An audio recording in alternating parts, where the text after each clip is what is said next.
오늘 함께 보실 말씀은 룻기 1장 15절에서 16절까지의 말씀입니다. 나오미가 또 이르되 보라 내 동서는 그의 백성과 그의 신들에게로 돌아가나니 너도 너의 동서를 따라 돌아가라 하니 룻이 이르되 내게 어머니를 떠나며 어머니를 따르지 말고 돌아가라 강권하지 마옵소서. 어머니께서 가시는 곳에 나도 가고 어머니께서 머무시는 곳에서 나도 머물겠나이다. 어머니의 백성이 나의 백성이 되고 어머니의 하나님이 나의 하나님이 되시리니.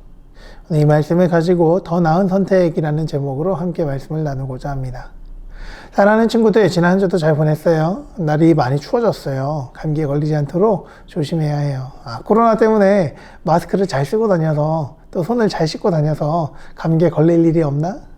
코로나로 인한 역효과네요. 하하. 이번 주에는 중요한 이벤트가 하나 있어요. 오늘 목요일인 12월 3일에 수능이 있죠. 진짜 올해 수험생들은 정말 힘들게 공부했어요. 정말 안쓰럽고 대견하고 자랑스러워요. 우리 교회에서도 주한이하고 한서 또 여진이가 고3으로 시험을 준비하는데요. 수능을 포함해 모든 입시 과정과 새로운 학교로 진학하기까지의 모든 과정 가운데 하나님께서 함께 해주시기를 같이 기도해요. 선택을 할 수 있다는 건 기쁘면서도 중요한 일이에요. 선택할 수 있는 기회가 주어졌다는 것은 어떤 의미에서 특권이기 때문에 기쁜 일이에요. 그렇지만 잘못된 선택은 차라리 선택을 안 하느니만 못한 결과를 가지고 오기도 해요.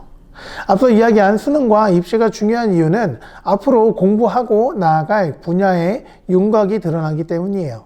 전공과 학교가 인생의 모든 것을 결정짓지는 않아요. 하지만 적지 않는 영향을 끼치기 때문에 오랜 기간 준비하고 또 주어진 시간에 최선을 다해야 하는 거예요. 어떤 선택들은 여러 번의 기회가 있고 또 번복해도 괜찮기도 해요. 예를 들어 인터넷으로 어떤 물건을 살 때 고심 끝에 결제를 눌렀어도 후에 마음이 바뀌었다면 얼른 취소할 수 있고요. 또 심지어 배송이 왔어도 물건을 보고 마음이 바뀌었다면 택배비만 내고 반송할 수도 있어요. 그런데 어떤 선택은 한 번뿐이고 선택한 이후에 되돌릴 수 없기도 하며 또 미래를 바꾸기도 해요. 오늘 본문은 2절에 불과하지만 영상 이후에 룻기를 꼭 읽어보면 좋겠어요. 4장밖에 안 되고 이야기로 되어 있기 때문에 빨리 읽으면 10분도 걸리지 않을 거예요. 이야기의 시작은 이래요. 사사시대에 유대 땅 베들레헴에 살던 한 가족이 있었어요. 아빠 이름은 엘리멜렉, 엄마 이름은 나오미, 그리고 말론과 기럐이라는 두 아들이 함께 살고 있었죠. 그런데 그 땅에 흉년이 들어서 먹고 살기가 막막해졌어요. 그래서 엘리멜렉 가족은 모압이란 곳으로 이주하죠. 엘리멜렉 가족이 모압으로 이주한 지 얼마 되지 않아서 아버지가 그만 죽고 말았어요. 어머님 나오미는 홀로 말론과 기럐을 키우며 그렇게 모압 땅에서 말론과 기럐을 결혼까지 시켰어요. 그런데 그만 말론과 기럐도 죽고 말았어요. 그렇게 나오미는 두 며느리 오르바와 룻과 같이 함께 살게 되었어요. 나오미의 마음이 어땠을까요? 저는 나오미가 여러 가지를 후회했을 것 같아요. 먼저 나오미는 흉년이 들었을 때 베들레헴을 떠난 것을 후회했을 것 같아요. 이스라엘 사람들에게 가나안 땅은 단순히 지역 이상의 의미를 가져요. 흔히 우리가 가나안 땅에 대해서 이야기를 할 때 젖과 꿀이 흐르는 땅, 비옥한 땅, 푸른 들판이 있고 양들이 한가로이 풀을 뜯어먹는 그런 아름다운 상상을 하죠. 그런데 성지순례를 가거나 성지순례를 다녀오신 분들이 찍은 사진을 보면 하나같이 황량해요. 온통 흑색에 나무도 풀도 많지도 않아요. 그런데 그럼에도 불구하고 가나안 땅이 이스라엘 사람들에게 중요한 이유는 그 땅이 하나님께서 약속하신 약속의 땅이기 때문이에요. 하나님께서는 그 땅을 주시겠다고 아브라함에게 약속하셨고 모세와 여호수아를 통해 그 약속을 지키셨어요. 수백 년의 세월이 흐르는 동안에 하나님은 그 약속을 기억하셨고 지키셨단 말이에요.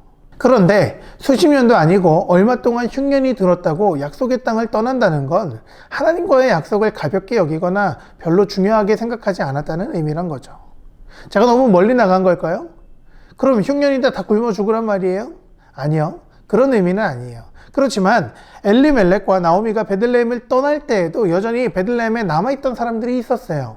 그 사람들은 떠날 줄 몰라갖고 바보라서 안 떠난 게 아니죠. 이러한 상황 속에서 살기 위해 떠나기를 결정했다는 건 당시에는 최선의 선택이라 여겼을지는 모르지만 합당한 선택은 아니었던 것 같아요. 또 한 가지 나오미가 후회할 만한 것은 베들레헴을 떠나 모압에 정착한 것이에요. 모압은 아브라함의 조카였던 롯의 후손들이 살던 땅이에요.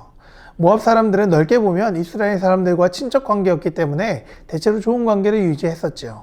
그런데 이스라엘 사람들이 출애굽할 때에 모압 사람들은 이스라엘 백성들을 못 살게 굴었고, 이스라엘 백성들이 가까이 있을 때 그들을 저주하고 정복하려 했던 일들이 있었어요.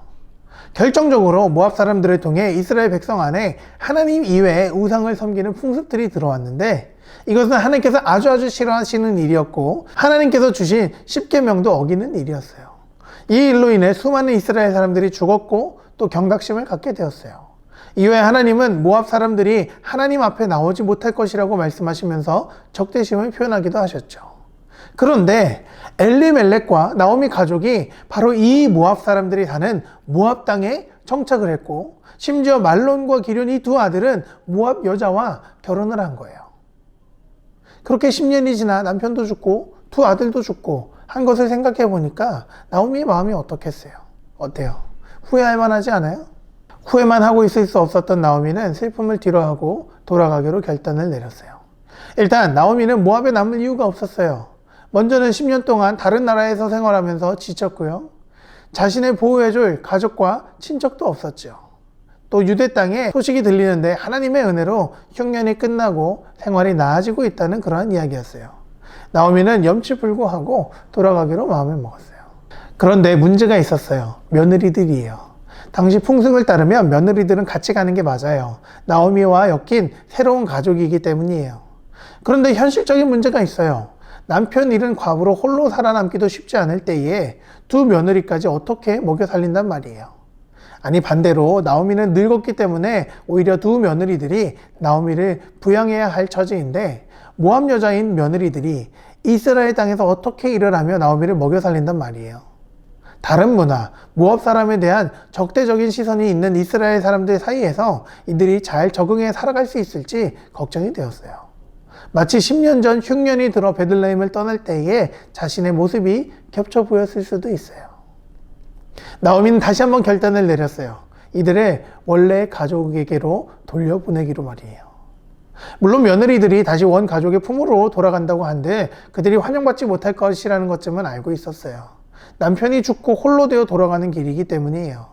그렇지만 그래도 원래 가족이고 낳고 기른 피부치고 부모님이잖아요. 먹고 사는 것은 해결이 될 것이고 새로운 곳 유대 땅에 가서 어색한 문화에 적응하지 않아도 되니까 말이에요. 그렇게 나오미는 그들을 떠나보내기로 했어요. 처음 두 며느리들은 모두 나오미와 함께 있고 싶어 했어요. 시어머니와 며느리의 갈등을 주로 다루는 한국 드라마와는 많이 다르죠. 그들도 남편을 먼저 떠나보낸 과거의 삶이 어떤지, 또 그들을 향한 주변의 시선이 어떤지 너무나도 잘 알았을 거예요.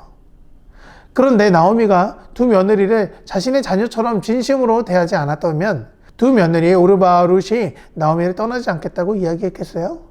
이것은 단순히 생존의 차원을 넘어서서 나오미가 그들에게 얼마나 진심으로 대해 주었는지 알 수 있는 그러한 대목이에요. 나오미도 진심이었고 며느리들도 진심이었어요. 이렇게 세 여자가 한바탕 부둥켜 안고 울고 난 뒤에 오르바는 현실적인 선택을 해요. 나오미 말이 맞죠. 남편이 죽은 마당에 새로운 곳으로 이주해 사람들의 따가운 시선을 받으며 살아갈 자신도 없고, 모압 땅엔 부모님도 계시니 적어도 먹고 사는 데는 지장이 없겠다는 생각이 든 거겠죠. 오르바는 나오미에게 인사하고 친정으로 돌아가요. 오르바의 선택은 나오미가 먼저 이야기한 것이었고 합리적이며 현실적인 선택이에요. 그런데 룻은 달랐어요. 룻은 나오미를 따르기로 결정해요. 16절 말씀을 제가 다시 한번 읽을게요. 룻이 이르되 내게 어머니를 떠나며 어머니를 따르지 말고 돌아가라 강권하지 마옵소서. 어머니께서 가시는 곳에 나도 가고 어머니께서 머무시는 곳에서 나도 머물겠나이다. 어머니의 백성이 나의 백성이 되고 어머니의 하나님이 나의 하나님이 되시리니. 여기서 놀라운 표현이 나와요. 어머니의 백성이 나의 백성이 되고 어머니의 하나님이 나의 하나님이 된다는 표현이에요. 사실 룻은 직접 하나님을 경험할 방법이 전혀 없었어요. 그녀는 모압에서 태어났고 이방인으로서 이방 문화 가운데서 살았어요. 엘리멜렉 가문의 며느리가 되기 전까지 하나님에 대해서 들어본 적도 없었어요. 심지어 결혼 이후에 하나님을 잘 섬겼다거나 또 유대 땅에 방문하여 하나님께 제사를 드린 것도 아니었어요. 이렇게 보면 룻이 경험한 하나님은 온전히 나오미를 통해서만 신앙의 경험을 쌓았던 거예요. 그런데 나오미를 통해 경험한 하나님이 얼마나 강력했는지 오르바가 했던 합리적인 선택을 넘어서서 영적인 선택을 하도록 만들었어요. 룻은 홀로 남겨질 나오미가 불쌍했을 거예요. 나오미를 향한 긍휼한 마음도 분명히 있었을 거예요. 그런데 그렇다고 해서 자신의 인생을 희생해서 나오미를 돌볼 의무는 전혀 없었어요. 룻이 나오미와 함께 하기로 선택한 것은 이전까지 나오미를 통해 경험한 하나님의 사랑이 없었다면 있을 수 없는 그런 결정이었다는 거예요. 요컨대 룻의 선택은 더 나은 선택이었어요. 나오미의 선택은 슬픔을 삼키며 돌아가는 회개의 선택이었어요. 떠나오기도 힘들었지만 돌아가기는 더 힘들었을 거예요. 남편도 아들도 없이 가야 하니까 말이에요. 그래도 가야 해요. 룻의 선택은 더 나은 선택이었어요. 나오미를 통해 경험한 하나님의 사랑을 바탕으로 하나님의 백성이 되어 살기로 한 그러한 선택이기 때문이에요. 어머니의 백성이 나의 백성이 되고 어머니의 하나님이 나의 하나님이 되신다는 이 신앙 고백을 통해 정말 어렵고 상상조차 되지 않는 그 길을 믿음으로 걸어갈 때에 그 길 끝에 슬픔과 고통이 변해 감사와 기쁨이 되고 영광이 되는 놀라운 길이 열리게 되었어요. 어떤 결과가 있었는지 정말 궁금하지 않아요? 여러분 룻기를 한번 읽어봐요. 말씀을 정리할게요. 여러분 앞에 놓인 여러 선택들이 있어요. 우리의 선택엔 결과가 따르는데 후회와 슬픔이 있을 수도 있고 최선이라고 생각했던 선택이 돌이켜보면 그렇지 않았던 것으로 밝혀지기도 해요. 그러나 언제나 더 나은 선택이 있어요. 그것은 하나님 안에서 하나님을 의지하며 하나님을 소망하며 선택하는 영적인 선택이에요. 하나님을 향한 고백으로 더 나은 선택을 하며 살아갈 때에 하나님께서는 여러분의 선택을 통해 감사와 기쁨이 넘치고 영광스러운 놀라운 길을 열어주실 거예요. 오늘도 이 말씀 의지하며 살아가는 여러분의 삶이 복되고 여러분의 선택이 하나님 앞에 귀하게 사용되기를 주님의 이름으로 간절히 축복합니다. 아멘. 은혜와 사랑의 하나님 감사합니다. 우리는 우리의 지식과 능력으로 최선의 것을 선택하며 살아가지만 우리가 선택하는 것 이상의 더 나은 선택이 있음을 말씀을 통해 깨닫습니다.